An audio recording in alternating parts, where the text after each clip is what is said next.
Hello dearest, this is Sela from EachPage, and after all this time, here's the first ever podcast.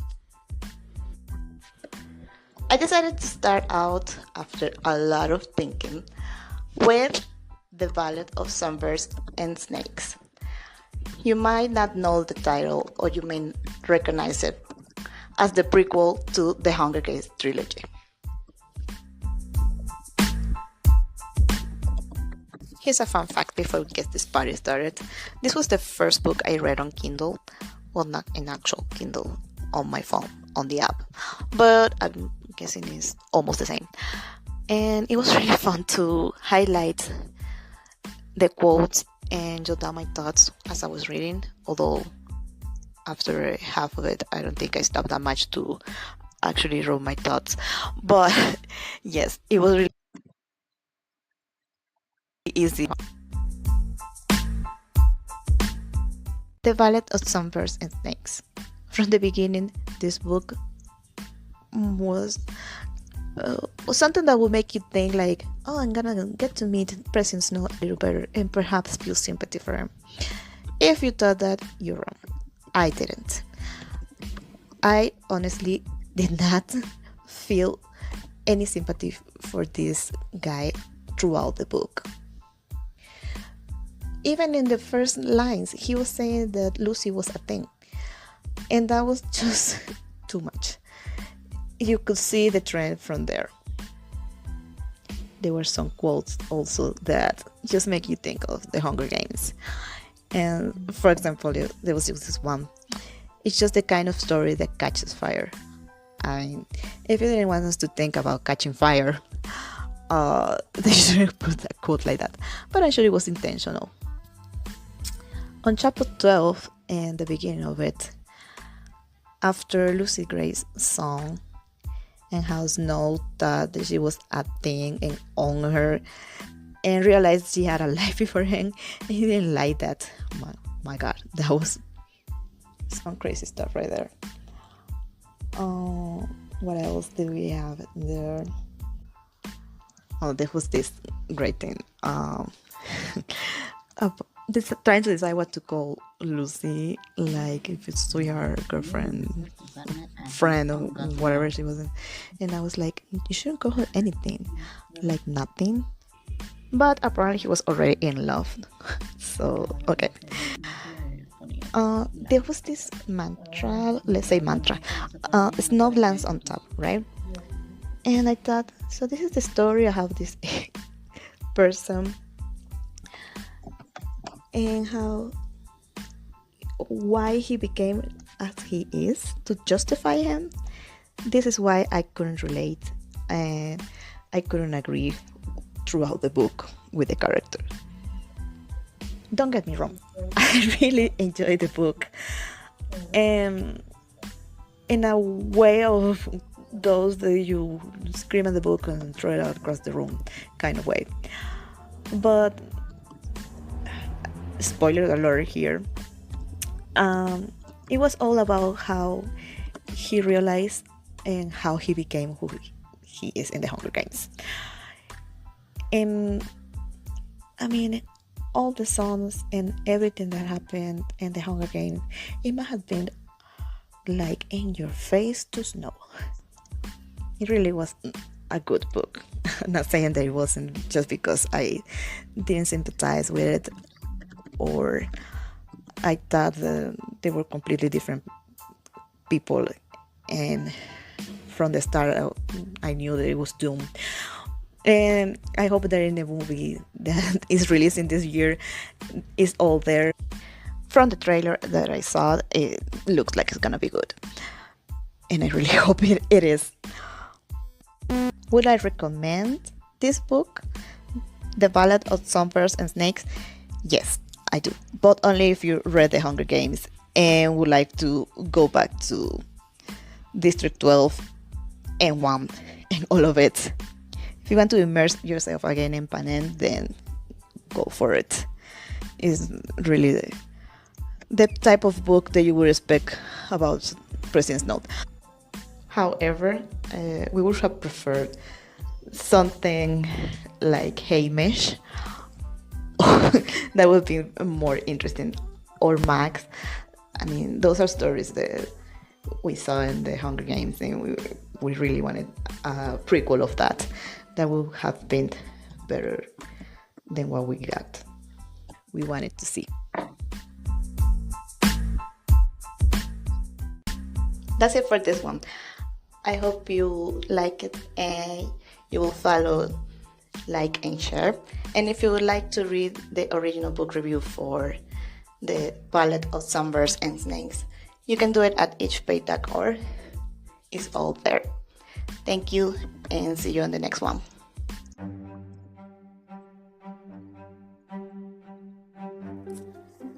Hello, dearies. This is Sela from EachPage, and here is the second episode of the podcast, dedicated to The Duke and I.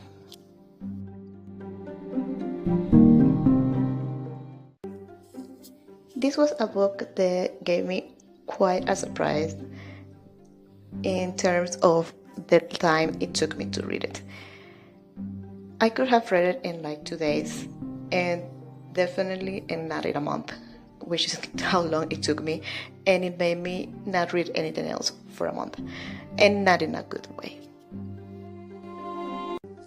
The Duke and I is the first book in the Bridgerton series. You might know Bridgerton from the super famous, notorious Netflix show that came out a couple of years ago, I think. And yes, I first watched the show and then I read the book, thinking that it would be just as great. But the reality was completely different. I don't usually give low stars on a book, but I gave this one a 3. And not because I didn't completely like it, but because there was many things that really threw me off, and because of the time it took me to read it. I'm sorry for all the fans out there, but this is how it went. The Duke and I is set in the early 1800s, and at the first pages you just know that there's someone out there running a gossip column.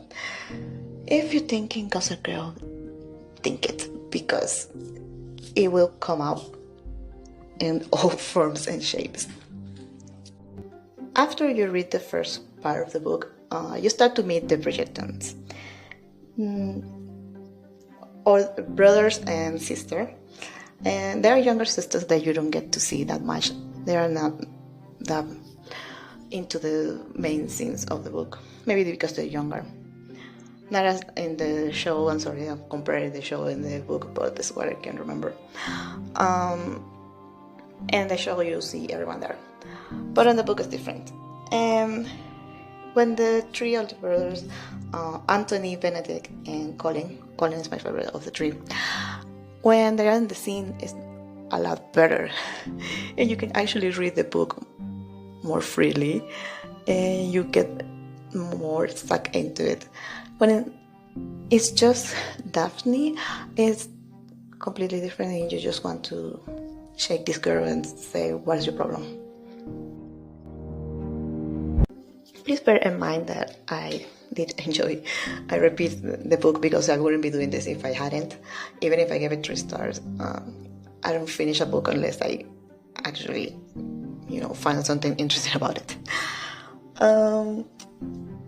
After we meet Simon, our male protagonist, and I wanted to, feel some sort of, how can I say it, sympathy to the guy, but seriously, his reasoning for what he did and how he was, it was just, dumb.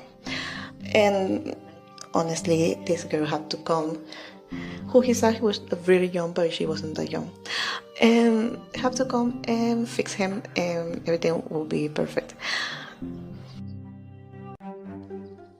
To be honest, continue with the real review here.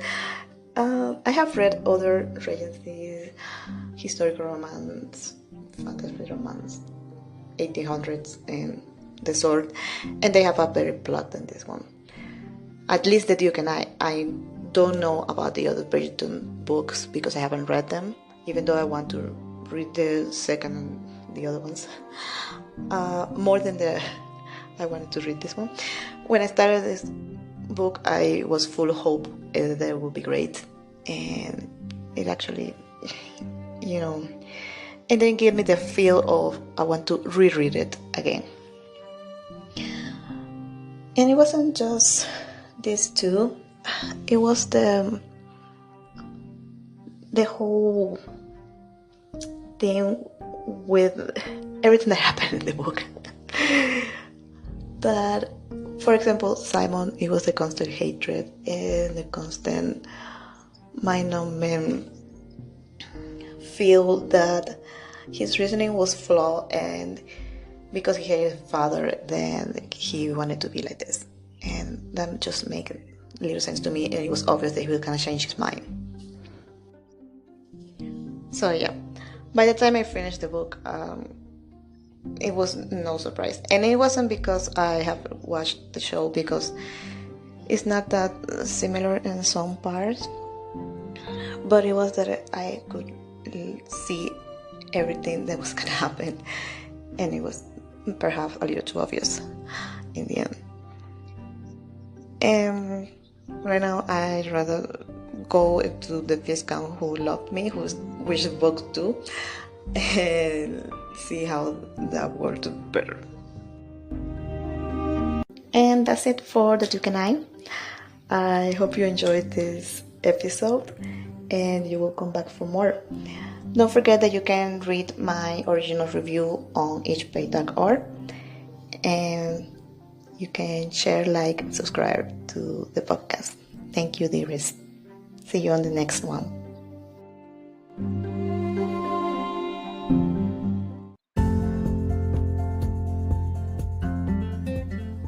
Hello, dearest. This is Sela from EachPage, and welcome to episode number 3 of the podcast. This will be dedicated to City of Bones, and I'll be fangirling about this Shadowhunters book that made me read copy after copy of this series.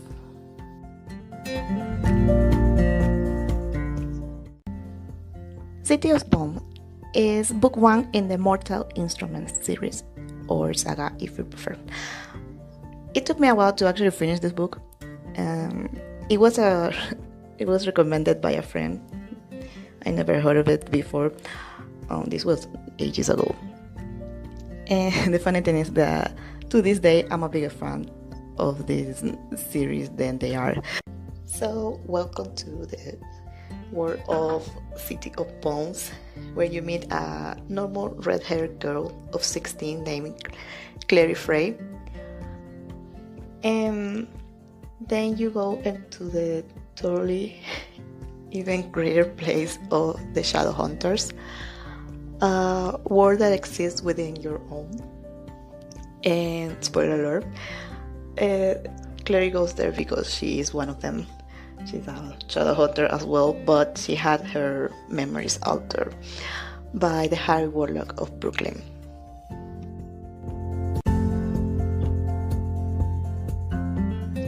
Now, if you ask me to tell you about everything that happens in the book, I can't, because I don't remember all of it, just the main parts. And it was a long time ago since I read the book. It took me actually a couple of rereading of the first 3 chapters of the book, and I would pick it up and leave it and back again. But after I finished it, the first book, the City of Bones, it was full steam ahead with the rest of the series.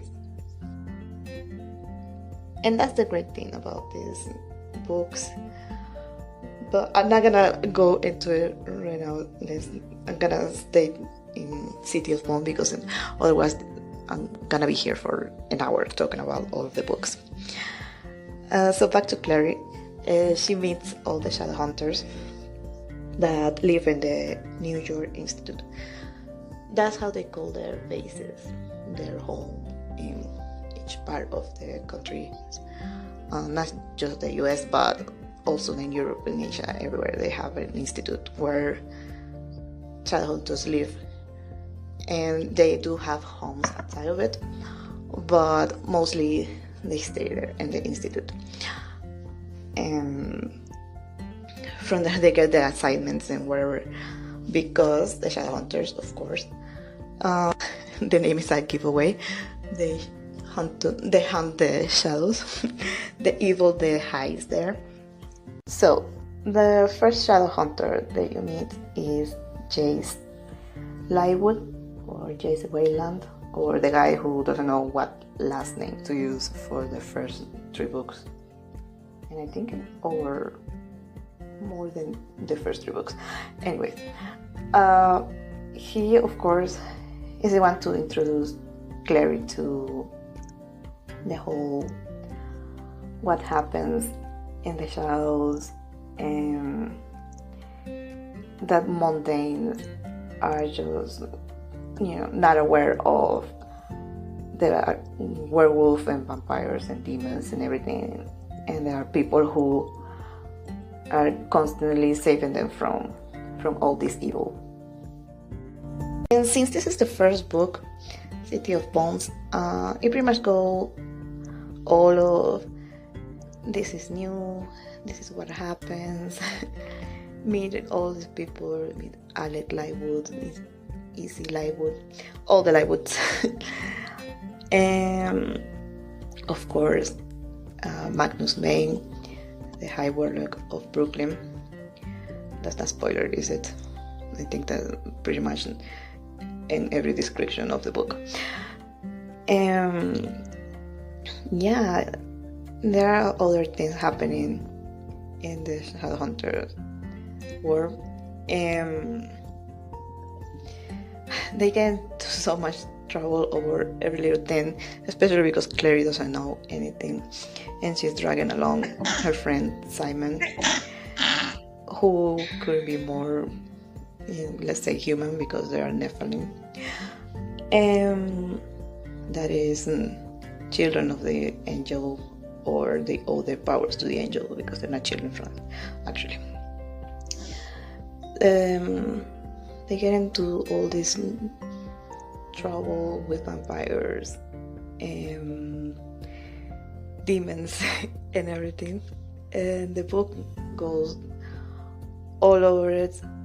And apart from that, Clary trying to recover her memories because her mother Jocelyn didn't want her to know about the Shadow War, so that was why she had her memories altered all her life. As I said before, after some people will of course love it since the first line, I do now, but back then it was difficult to start reading the book, and I lie about that. But after, it just became one of my favorites. The whole series in the book, because there are so many in it. All of it is just too much information, and you want to know all the families, and you want to know all the characters and how they would do anything. Actually, I really love how easily you were sucked into the book, and how did you manage to relate to some of the characters. Even though Clary was not my favorite all the time, as the series evolved and later on she did become my favorite, but Izzy is always the badass chick that you will want to see in a book and want her to be the main female character. But just let's say one of the main characters, but not the Clary has the title. But yeah, I always recommend now the Mortal Instrument, because I find them fascinating and I love these books. I'm gonna stop here because I think I might start mixing up on the other ones. City of Fallen Angels and City of Lost Souls and all the other cities in the first 6 books of this series. So I'll leave it to here and continue when I go back to book 2 and the Mortal Instruments. So that's it for this one. I hope you enjoyed this little book chat about City of Bones, and be on the lookout for City of Ashes book 2 in the Mortal Instrument series. As usual, don't forget that you can read the original book review on my blog eachpage.org, even though I have all the books in one post, so you might see all of it in there and not just City of Bones. Thank you, dearies, for coming back for more of the podcast, and don't forget to subscribe, like, and share.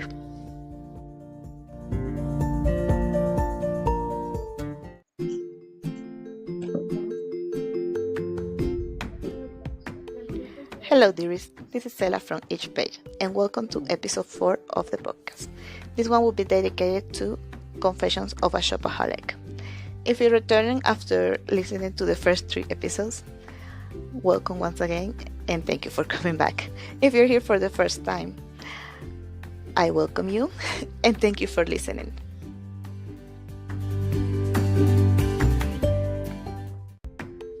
Today's book is a little of a random one. I didn't think I would read a book like this before I pick it up, but I love the movie, and there is a movie called Confessions of a Shopaholic, and I really like it. So I decided to read this one, and well, it wasn't what I was expecting, but I finished it, and I got some good laugh out of it. The best way of giving you some context on this book is if I read this quote: life would be a lot easier if conversation were rewindable and erasable, like videos, or if you would instruct people to disregard what you just said, like in a courtroom. This is something that the main female lead in the book says, Rebecca Bloomwood. That's the name of the character. And that is basically what she goes about in the whole book, or at least the first, 70% of it. So you can imagine how that went.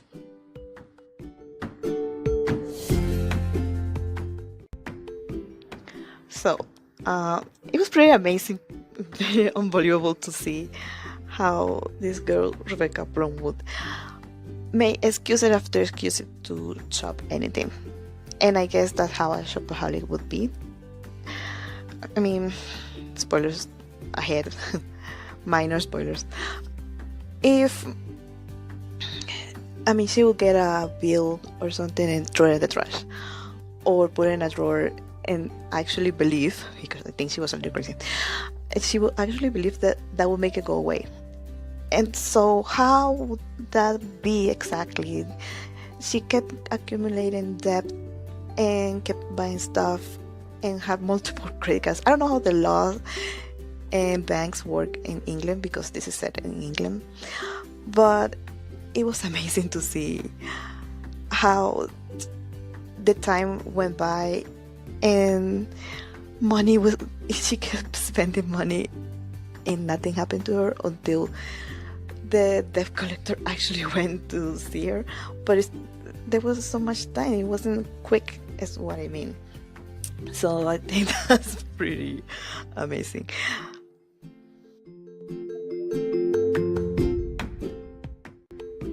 Overall, I think it was a nice enough book. I did give it 3 stars, but that's because I thought, well, I finished reading it, I laughed, and would I recommend it to somebody else? Yes. Somebody who also wants to, have a good laugh and have the same experience of talking to Rebecca while she's thinking crazy stuff and replying to her every thought. So that's what I did when I was reading it. But yeah, if you ask me if I would recommend it, of course. I don't put books here that I would recommend. And that's it for this one. I hope you enjoyed this quick book review on Confessions of a Shopaholic. Don't forget that you can read the original one on my blog, EachPage.org. And yeah, this book is definitely a good read for the weekend, a quick read. And or if you're passing from one book to the next on your TBR and want something light and fun, this will do it. Thank you for listening, dearest, and don't forget to like, share, and follow if you're not already doing that. See you on the next one.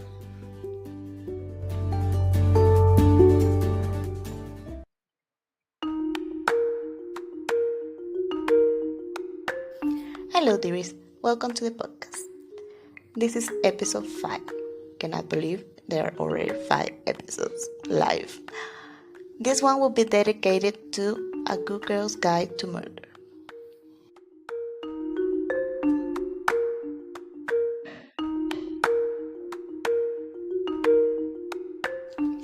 This book by Holly Jackson is young adult mystery thriller sort of drama, and more young adult. It has 2 versions actually, a UK version and a US version. I read the UK one because it's the original, and you get to meet Pippa Fitz a movie. I think that's the last name. I don't remember well. And follow her around town as she investigates a murder that happened 5 years ago.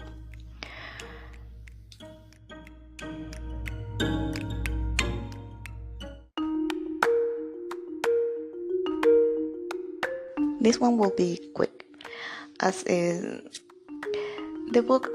I didn't think that I would like it, but I gave it 4 stars, and not that it should be any indication of anything. We all have different tastes, so maybe someone else will give it 5 stars or more.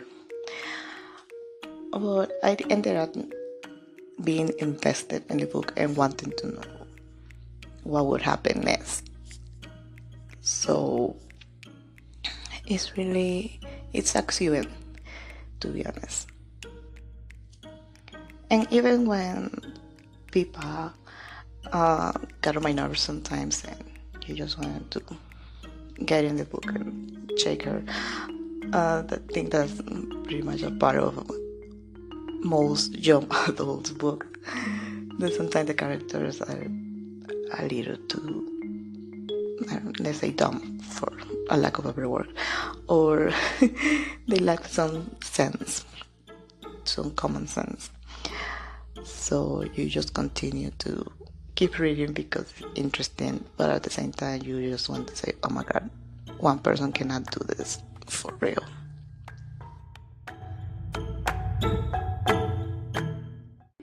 And by the end of the book, I really wanted to know who the killer was. And after finding out, it was like, I didn't think anticlimactic, but it was pretty interesting, and I actually wanted to read the sequels because I found out after reading the book that there are 2 other books. So yeah, I haven't read it yet, but they're definitely on my TBR. I don't have much to say about this book. I think it speaks for itself once you pick it up and read it. So, as I promised, this one is short, and that's it. Have you read A Good Girl's Guide to Murder? If you have, don't forget to let me know. As usual, this book review is on my blog, eachpage.org, and you can read a little more about it there and find a link or two to the book. So thank you, dearest, for coming back for more, and if you aren't following, I hope you do, and like and share. Thank you.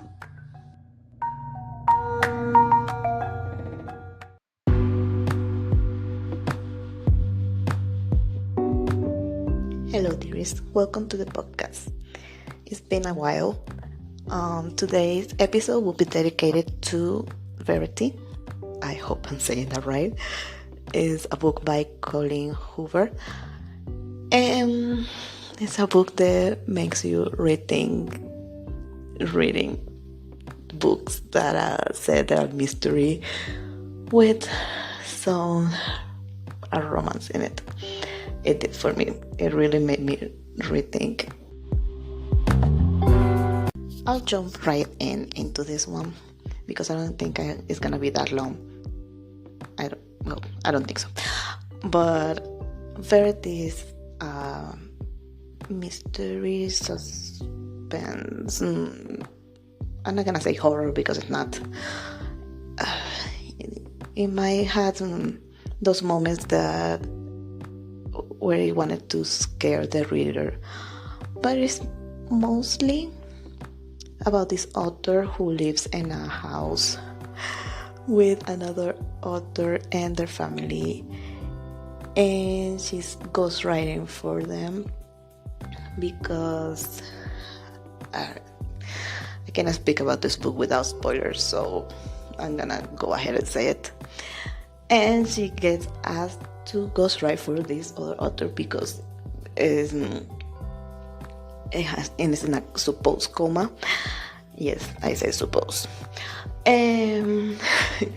Strange things start to happen in this house, where she meets the husband, and apparently they were not happy before, and it's been so many years, and he's alone, and strange things continue to happen in the house. After a while, you just want to get it over with. I'm sorry. That was how it was for me. And I just kept reading and reading faster and faster just to know what the heck was happening and why she kept hearing noises in the night and ruffling and things. Was there a ghost? What was it? She fell in love. And do I have to say the end of the book? I feel like I should say it. Let me say that a little correction. I said that they were not happy before, but as you read the book, there's a sort of second book in it that Verity wrote, where you would think that they were not happy, but from the husband's point of view, Jeremy's point of view, they were.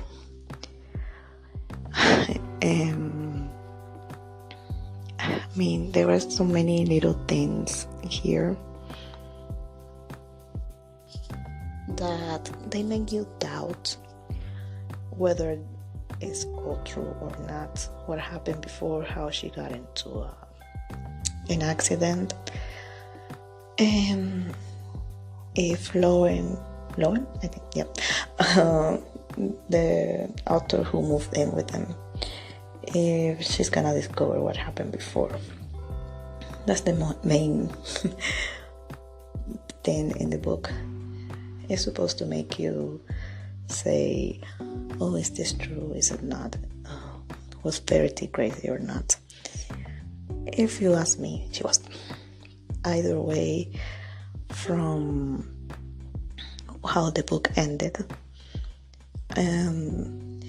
however you look at it, she was a little crazy. There's no denying that, because no one would do the things that she did and not be, mentally unstable in some way. There is a letter at the end from Verity's point of view, or rather her side of the story, explaining what happened and everything. And so after you read the book, you either a Soviet book or a letter team. And I was part of the book because I didn't believe the letter one bit. I didn't believe it at all. I know there is a sort of extra content that the author published after Verity wasn't live for a couple of years. I think it was last year or something like that. But I didn't read it. I didn't read it because I didn't have any interest in knowing what extra was there. And it's supposed to clarify, but I think the main story of Verity is what this author was looking to tell us and make us doubt everything. So why publish something else after? I will read it at some point, but I haven't yet.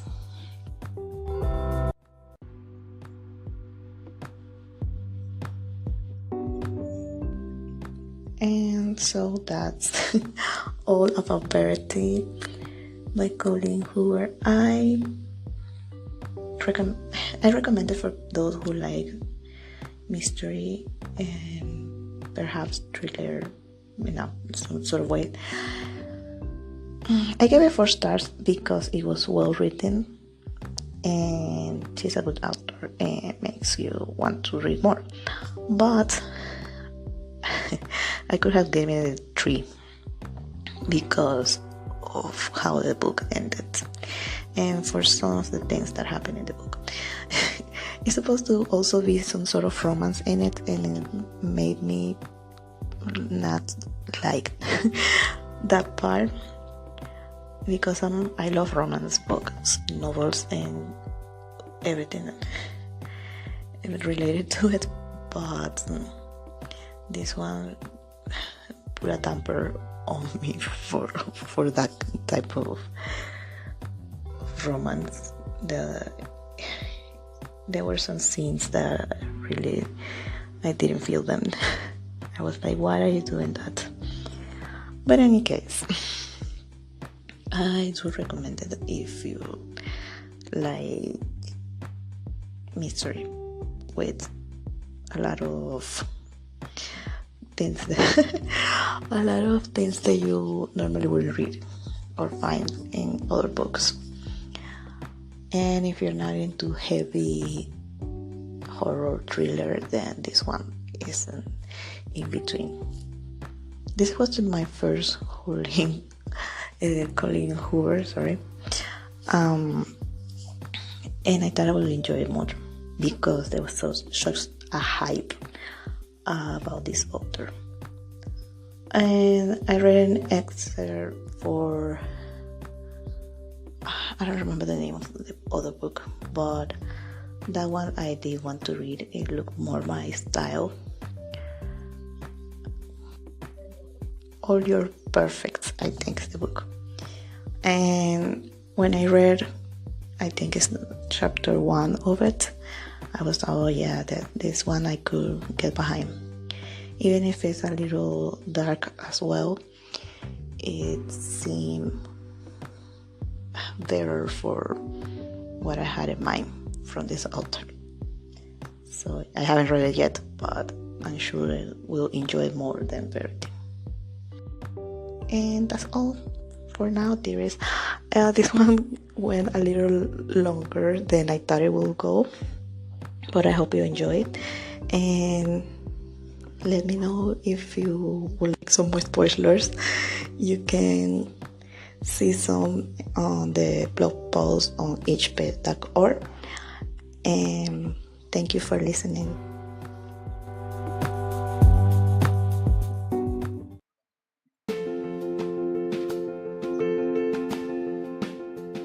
Hello, dearies. Welcome to the podcast. This is episode 7, and it was dedicated to one of my favorite young adult fantasy books, Hush Hush.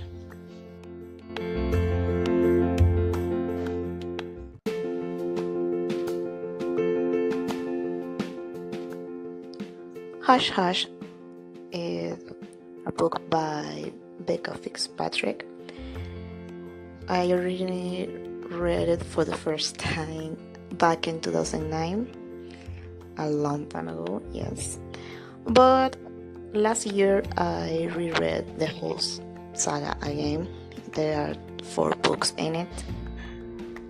But today is about the first book in the saga, Hush Hush, which introduces us to Patch and Nora, or should I say Nora and Patch? Well, if you read the book, you know that the first thing that comes to your mind is Patch. The first time I read the book, it was alright. I liked it. I finished all of the saga, and I was like, yes, I love this character. But nothing beyond that. I didn't read too much into anything of plot of the story, or I don't remember thinking too much about it. However, the second time that I read it with a, let's say, more experienced view as a reader, and after reading several romances and new adults and fantasy that wasn't completely young adult, the second time I read the book, I was prepared for some spoilers. Sorry, there will be some minor spoilers in this book, in this podcast, if you haven't read the book. Okay. I mean, when I read the book for the second time, I was like, okay, so I really like the dark type. And he's a lustful fallen angel, and he's not the good guy at all at the beginning of the book. He really was going to kill Nora, like that was his plan. That he changed his mind, that's another thing that it goes to show how the story and the plot develop in the book. And I mean, it's basically an enemies to lover in a young adult version. But it was a great read. I didn't think, to be honest, that I would like it the second time. That maybe I will be like, what is this book? And yes, I wanna shake Nora most of the time, but I enjoyed it, and I kept reading and went into the other books in the series as well. And I still think that Nora could have avoided most of her misfortunes if she just listened to anyone else in this book. Everyone was always telling her to not do something or do it differently, and well, she doesn't listen at all for all the 391 pages of Hush Hush.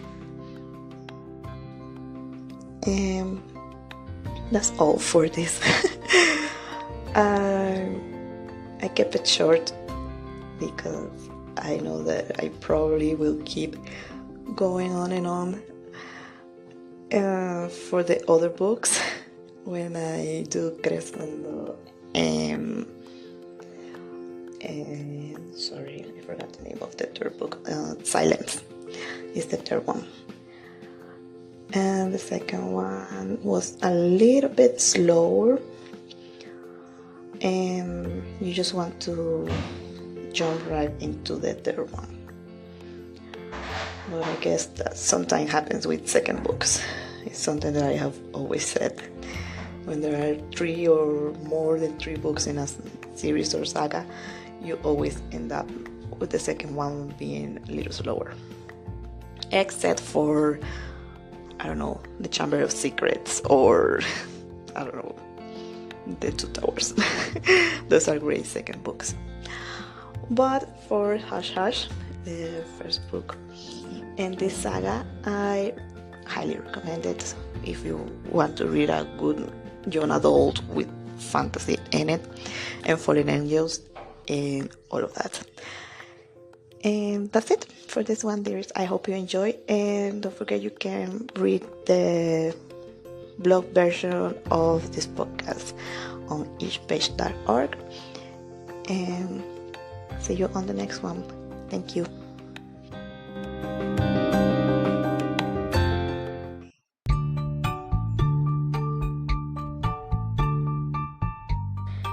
Hello dearies, welcome to a new episode of the podcast.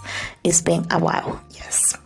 This episode will be dedicated to the Philosophers of Stone, or Harry Potter and the Philosopher's Stone.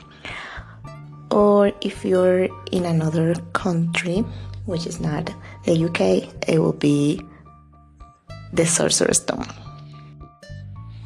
This book marks the beginning of a journey, and while some may not have heard of the Harry Potter saga, because it could be a possibility, not all of us are Potterheads, and some might just have known the movies and watched the movies, and those are great, but the book truly takes us on a wild journey to the magical world.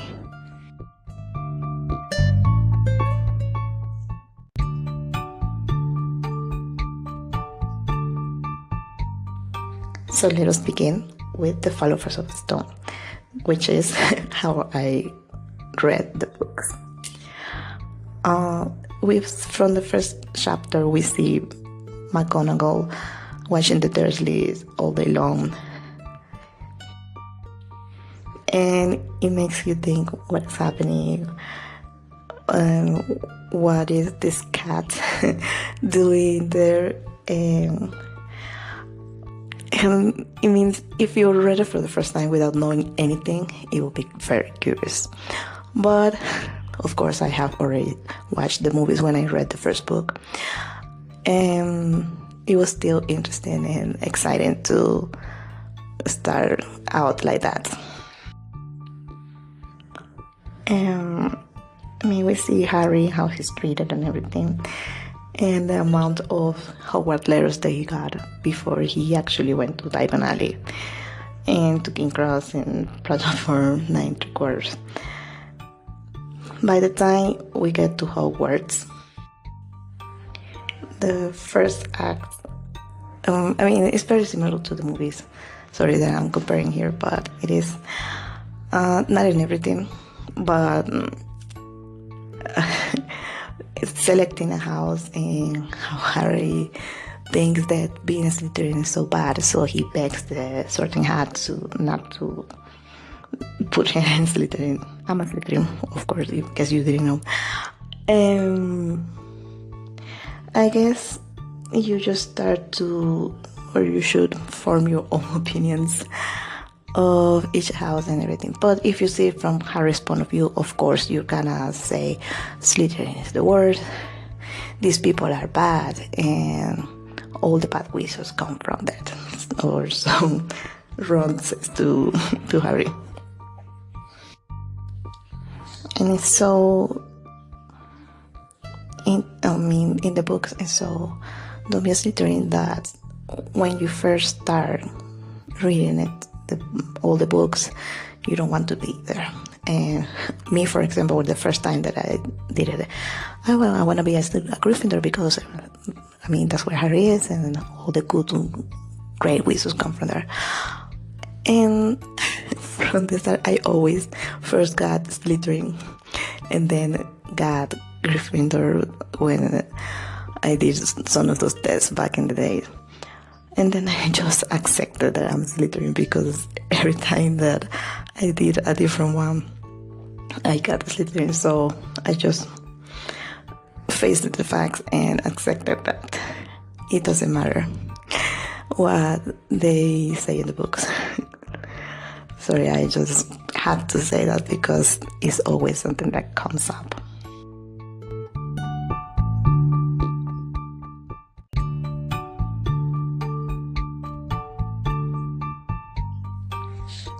Now, going back to the books and how good it is to, when you read The Philosopher's Stone, you are in Hogwarts and you discover all the wonderful things. There's moving, there's a three-headed dog, or not to go to the Forbidden Forest. And when you do go to the Forbidden Forest, you see all these fantastic feats and centaurs, and discover that this is perhaps one of the most wonderful places in the world, and you just want to be there. The wizarding world transforms the view of everything, and you just want to go there and be a wizard. And that's pretty amazing to accomplish, because you want to be inside this book. I mean, it's not the only book that does that, of course, but with Harry Potter, you really see yourself and you immerse yourself in the books and want to know what happens and how will Harry, even if he's a kid, how will he manage to get out of all this trouble he gets into because he's a 12-year-old. So it's what makes you keep reading and want to continue the journey. And by let's say 80% or the last 20% more, like it, you feel like Harry, because everyone's returning to their magical homes in the wizarding community, and you have to go back to the Muggle world and back to the Dursleys, and why is it happening to me? So you get on the train and everything's like ending, and you cannot get fast enough from the summer, I think, on vacations to go back to school, to go back to Hogwarts. And that's pretty amazing. I mean, I really liked the book back then, and then when I reread it, I don't know, a couple of years ago, I also was into it and wanted to read the whole saga once more.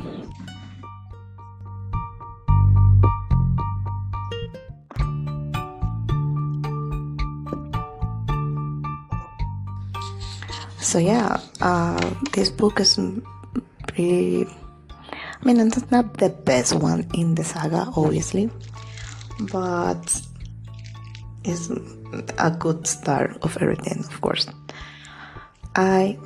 Confession time, I didn't read the Philosopher's Stone. It wasn't the first book that I read in the saga. It was The Prisoner of Azkaban, because I have watched a movie in 1 and 2 and wanted to know what will happen next.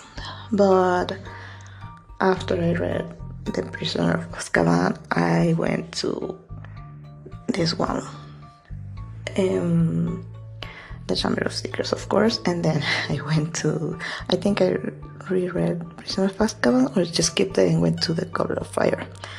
But yeah, it was still, no matter where you read it, the order you read it, and you can just open one of the books and stay there, and whatever chapter that you start reading, you'll be hooked. And that's great. So yeah, I really like this one, and this podcast thing turned out a lot longer than I expected. I have so much to say, especially about the Howard houses. But for the reading version of this, you can go to the blog, of course, and eachpage.org, and read the book review there. I've been writing each review for each book.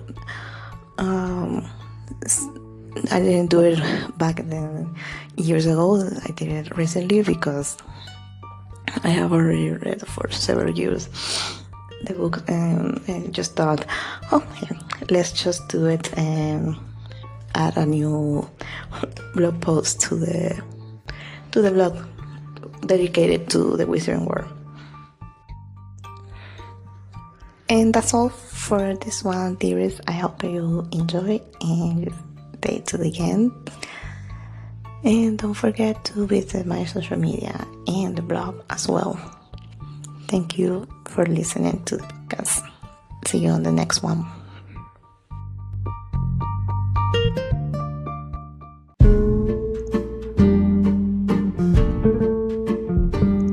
Hello, dearest. This is Sela from EachPage, and welcome to the episode number 9 of the podcast. Cannot believe there are almost 10 episodes. Episode 10 will be the last one of the season, just a heads up. Today, the episode will be dedicated to The Red Scrolls of Magic by Cassandra Clare and Wesley Shue, who co-wrote this book with her. This is a Shadowhunter book, and it's the first one in the Elders Curses series, or saga, or trilogy. I think it's a trilogy. There are only 2 books in it right now. This one and The Lost Book of the White.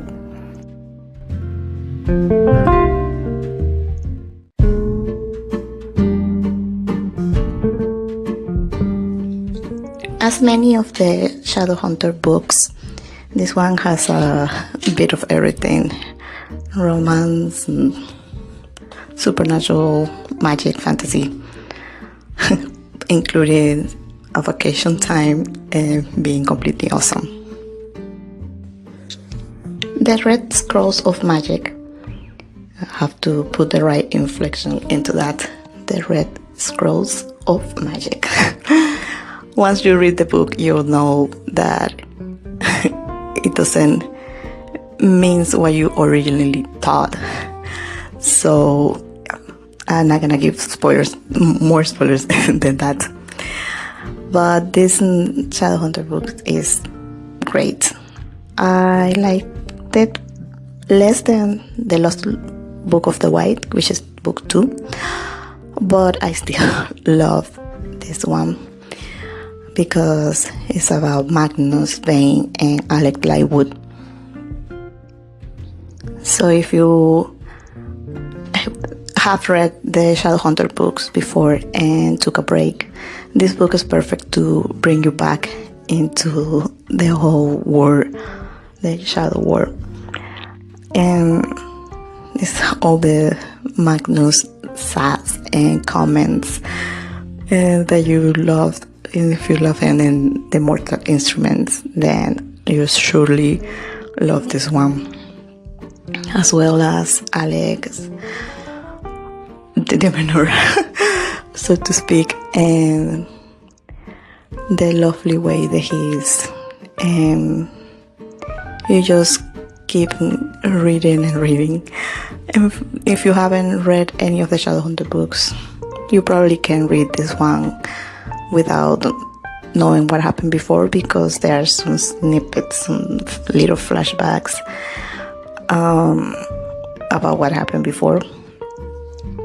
But I would strongly recommend reading the Mortal Instruments first, or at least up to book 4 or 5.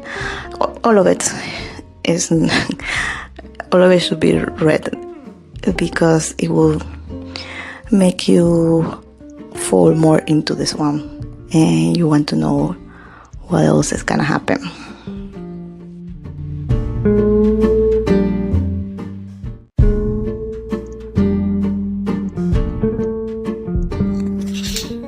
The good thing about the Red Scrolls of Magic is that I know that in this book I have already read, of course, all of the Shadowhunter books that could be related to this one, so I knew that how it would end up, sort of.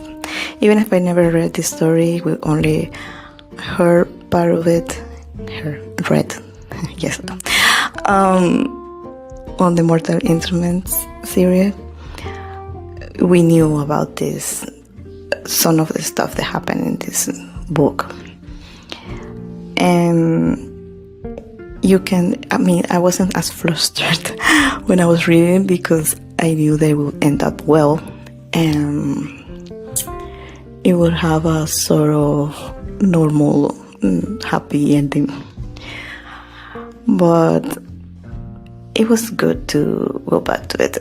By the end of it, after everything happened, on the vacation, on the train, on this city they went to, and all the new people that they met, and some that were not new, seeing so many names that have come up in the other books, it was nice to see it all again. But it's a good way of, like I said, coming back to the Shadow World, and then you can read fully the Lost Book of the White and really get into it, like be impressed when you go to second book. I wanted to read this one, the first one, in the Eldest Curse, because of course it's Magnus and Alec, and I love them both. Malek is just the couple you want to know more about in all the books. But it was a really good read, and if I say too much, I'm gonna make spoilers. So I know that once, for example, Helen Blackthorne was there, and she reminded me of all of the other Blackthorne, of Julian and Mark. And when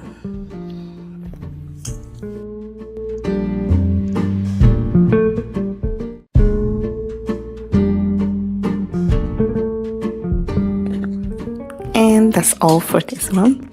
I hope you enjoy and that you will read the Red Scrolls of Magic, book 1 in the Eldest Curses series. I hope you will come back for more, and don't forget there is also a City of Bones episode here on the podcast that you can check out. If you haven't read the Mortal Instruments, you can check my review of that one. And for the written review of this one, you can go to eachpage.org. And I hope to see you there again, dearest. Thank you for listening to the podcast.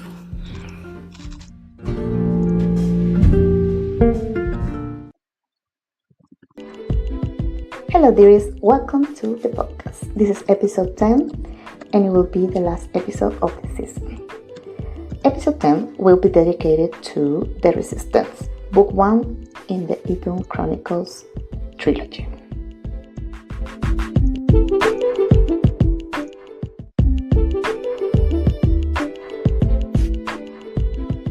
The Idhun Chronicles, or Memorias de Idhun, is a trilogy by author Laura Gallego from Spain. The books are originally in Spanish, but recently, in the past few years, they got a comic in English. And there's the Netflix show which covers book 1, which is this one, The Resistance, and the one we'll be talking about today. The books are fantasy. And I'll try to focus and stay on the resistance. Sometimes I just remember everything from the other books. I want to talk about all of them, but I will keep my focus, I promise.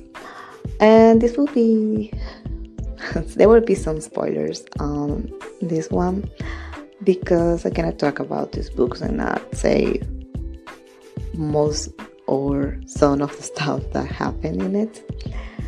So this is my warning that there will be spoilers on this podcast.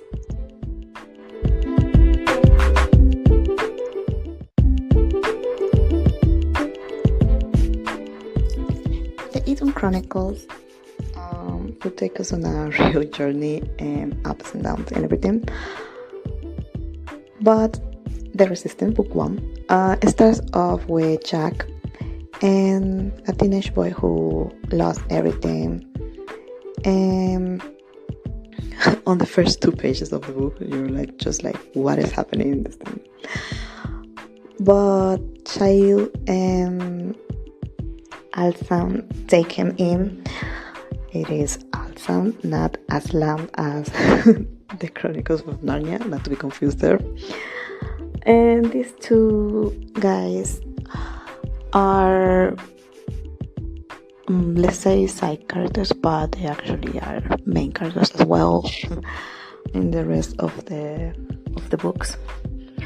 But for now, we'll focus on Victoria and Jack, who Child and Alsan took in with them to Limbat, which is the frontier house or place,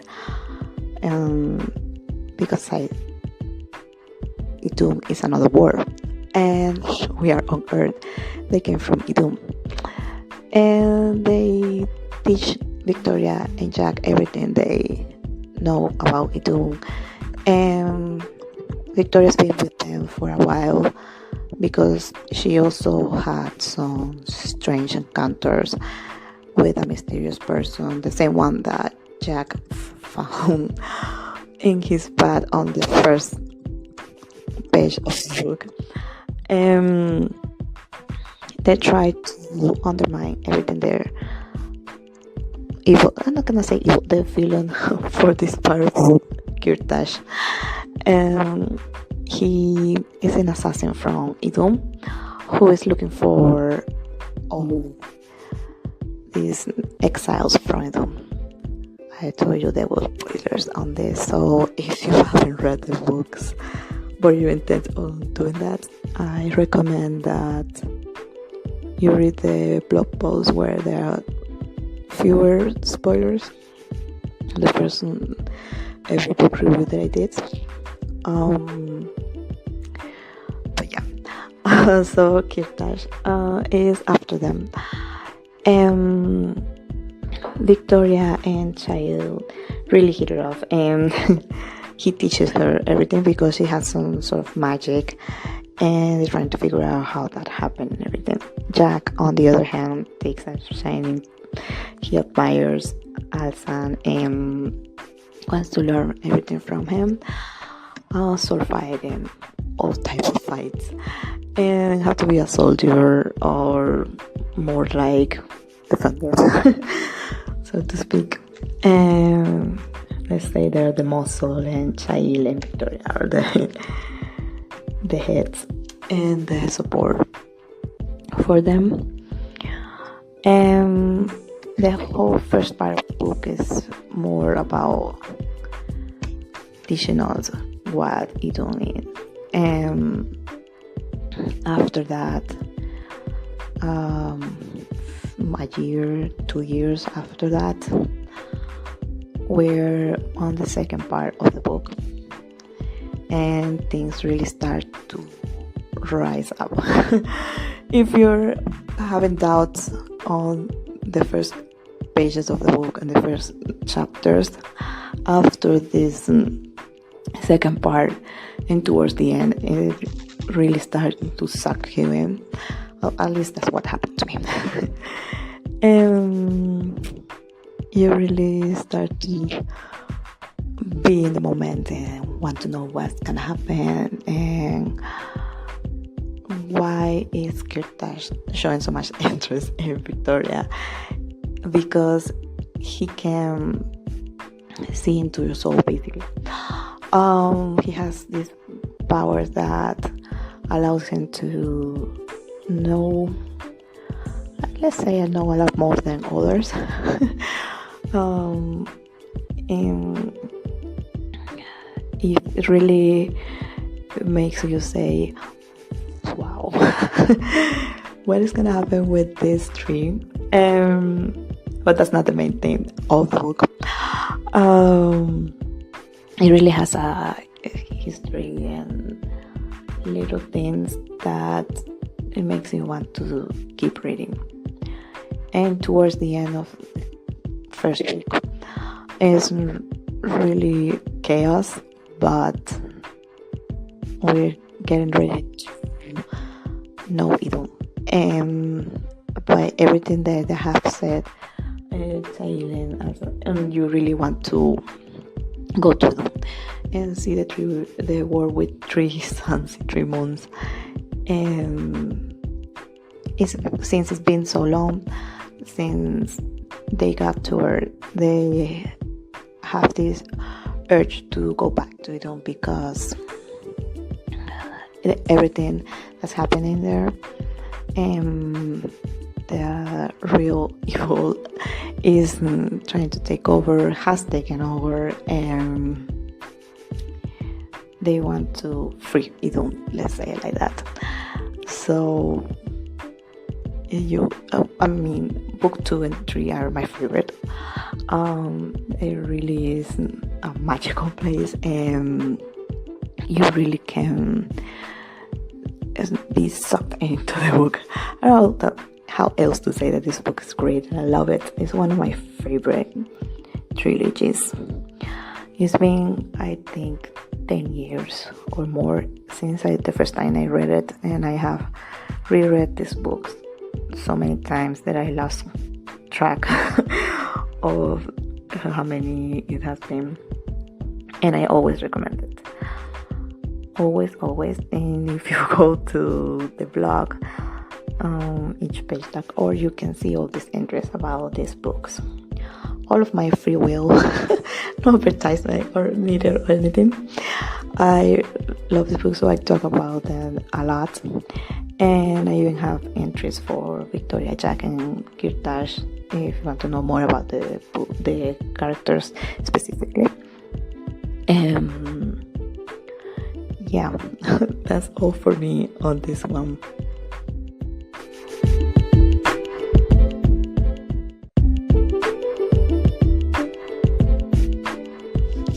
And that's it for this one, dears. I hope you enjoyed.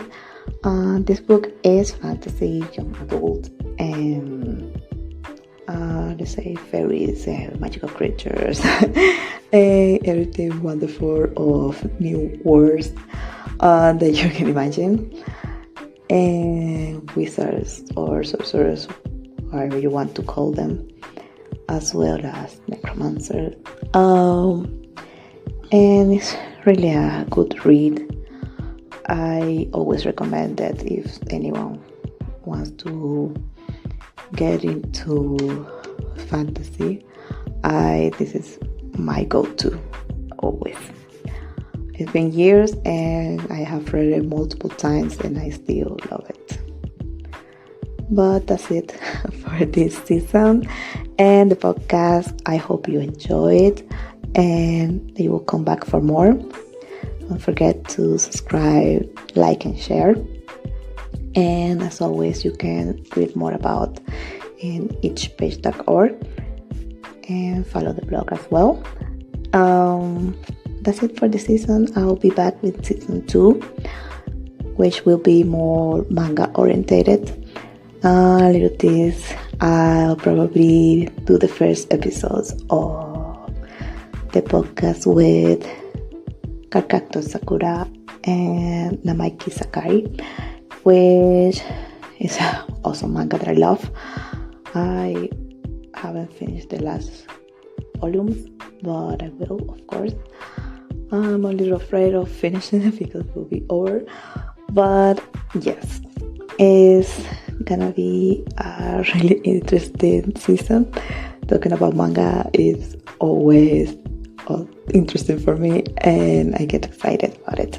But that's it for now, dearies. Thank you for listening to the podcast.